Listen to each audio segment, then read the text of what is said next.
Okay mga Lods, katanungan po galing kay Attorney Reyes. Tanong niya pong ganun, sino ang pwedeng mag-explain ng beef ng mga doktor sa TikTok? Ang gulo, sanay akong magkagulo mga abogado, pero ngayon pati mga doktor may away. Di ko in-expect. Huhuhu, as ay Marites, please, pakwento. You're in luck, Attorney Ace, dahil po ikakwento ko sa inyo kung ano nangyari sa mga doktor sa TikTok. And let's start with our main character of this evening, si Dr. Ron. So, siya po si Doc Ron. Mamaya po, papakita ko sa inyo yung background niya. Pero, a little bit of parang overview nitong drama na to. Si Doc Ron ay kinall out niya yung mga TikTok doctors. Isa dyan si Doc Alvin at saka yung isang doktor, si Doc Dex na isang nutritionist. Mamaya, ipapakita ko sa inyo lahat yan. Pero, eto munang umaatikabong rant yan. Let's go. Salita ako about dun sa mga MD, medical doctors na nagmamalaki sa Pilipinas, mas magaling daw sila sa akin pagdating sa physical therapy, no? Okay. So sinasabi ko, pagalingan tayo. Okay. Pagalingan tayo, magpagaling tayo ng pasyente, whether it's back Okay. pain, knee pain, shoulder pain, pagalingan tayo. Tingnan natin kung manalo kayo sa akin. Okay, hindi ako doktor, of course, pero mukhang ginagawa niyang competition ng pagiging doktor. Sana wag ganon. Hindi ba dapat ang doktor ay dapat tumutulong sa mga sa nangangailangan ng kalinga dahil may sakit sila at hindi ganito. It's very toxic mga Lods. Sabi ko nga, I guarantee hindi kayo ubra. 100% hindi kayo mananalo dahil specialization ko to. I've been doing this for over 25 years. Meron ako multinational experience, international experience. Asan experience nyo? Pilipinas lang? Okay.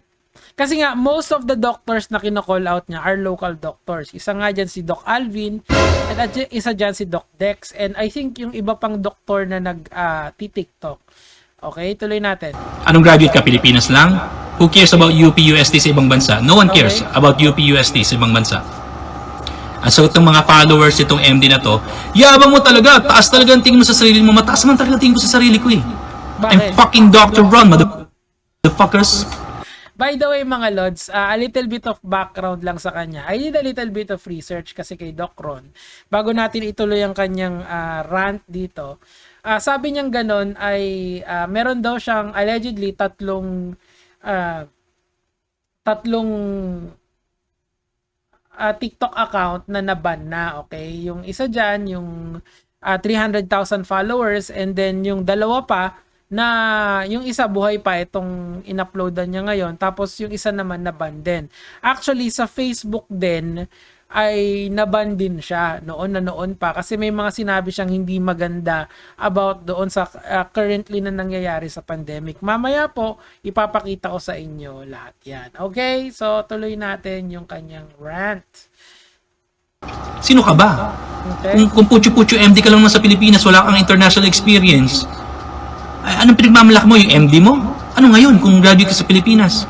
Who the fuck cares? Kung MD ka sa Ba't nasa Pilipinas ka? Hindi, joke lang, Doc Ron, baka magalit siya sa akin. By the way, a little bit of, hindi naman off tangent masyado to. Kasi dati, si Doc Adam, dinibunk na rin si Doc Ron. Kaya, meron silang beef ni Doc Adam. Ang tawag niya kay Doc Adam is Doc Adam Betlog. Adam Betlog daw, hindi ko alam dyan eh. Basta, medyo may pagka-ad hominems yung tirahan ni Doc Ron. Kaya, well, maraming nagagalit sa kanya at saka nare-report yung mga TikTok accounts niya. Pero that's notwithstanding yung kanyang skill as a doctor. I am in no position to tell if he is a good doctor or not. Tuloy natin. Pilipinas. Pagdating sa international market, wala ka naman eh. Huyo ka. Sino ka? Okay? Kaya mataas ang tingin ko sa sarili ko kasi malayo na po narating ko. Sabi niya, mayabang ka. Totoo naman mayabang ako eh. Hindi ko ba dinideny, di ba? Tinanggi ko ba? Mayabang ako kasi may pagyayabang naman ako eh. Masama kung wala. May skill ako, may abilidad ako, guwapo ako, para naman sa mga doktor ninyo. Aba, si Doc Alvin, medyo may laban.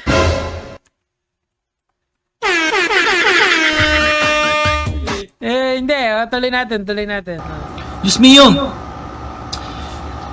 Kaya ganito na usapan natin kasi puro kayo pang babash. Okay. Kasi kung kakausapin nyo ako matino ko rin kayong kakausapin. Pero kung ganyan mga banyo sa akin, asaran tayo.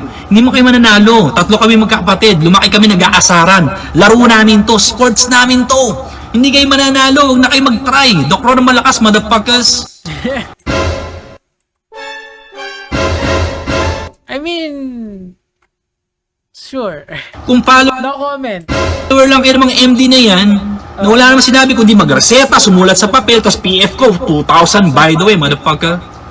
Hindi naman ganun kataas. Depende kung may PhilHealth. Eto na yung reseta mo, motherfucker. Ba't ganyan ka magsalita, Doc? Kasi tag life eh. Ah.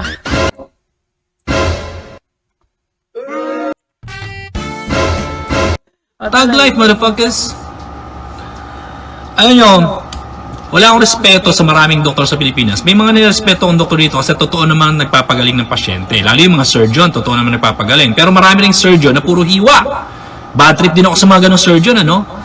Pero karamihan kasi ng mga doktor sa Pilipinas, puro resetas, puro deny. Pag tinanong mo sila, Dok, yung autism ba, nakukuha sa injection? Ay, no, wala. Walang ganun. Walang study, walang... Ayan. Okay, so I think this is a launching pad dun sa papakita ko sa inyo na video about kay Doc Ron. Kasi na-call out na rin siya ng mainstream media. Ang pinopoint ko lang dito kasi, meron siyang mga very controversial take sa mga bagay-bagay. I think it's better Sinasabi ko, that we watch this sa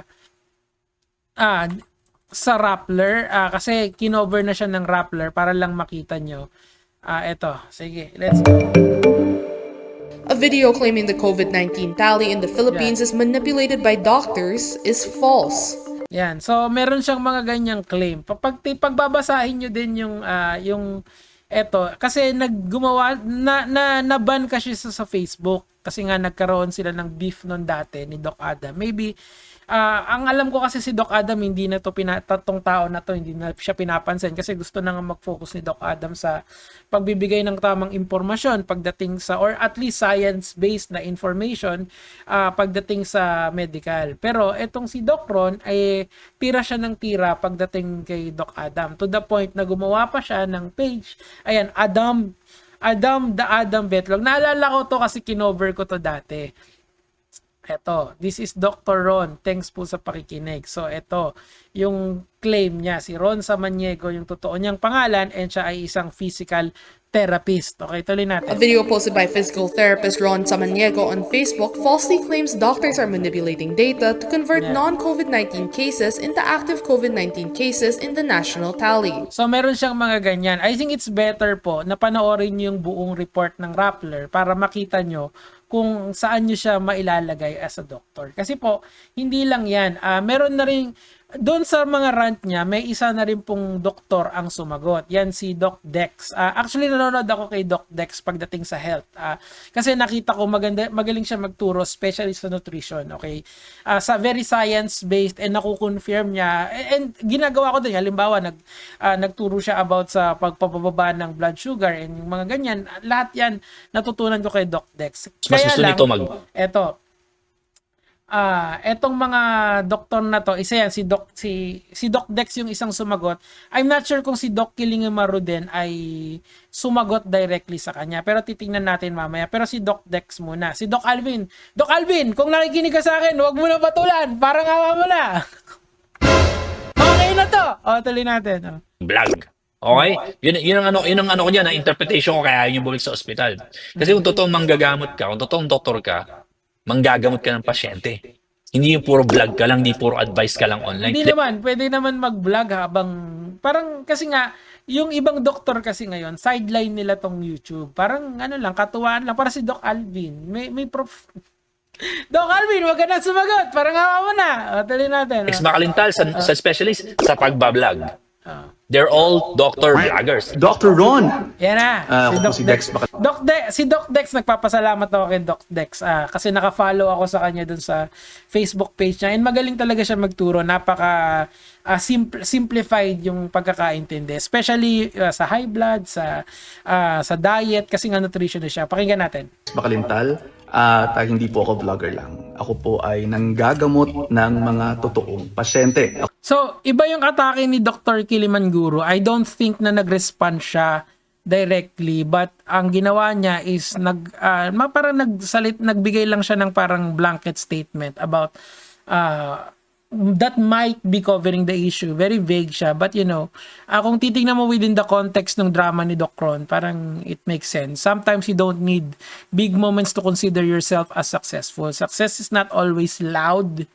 Don't let social media fool you, di ba? If you always need someone to see your success, you'll drain yourself. Okay?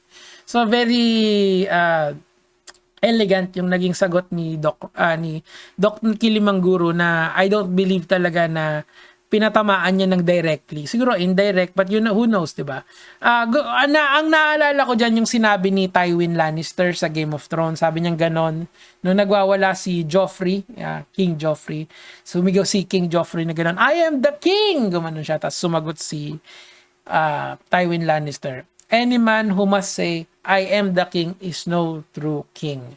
And etong si Doc Ron, sinasabi niya na, well, pakinggan na lang natin siya. Sa Pilipinas, ang tanong, expert ba? Ako masasabi ko, ako pinakamagaling sa profession ko, I'm the fucking LeBron James. I'm the fucking King Kong of my profession.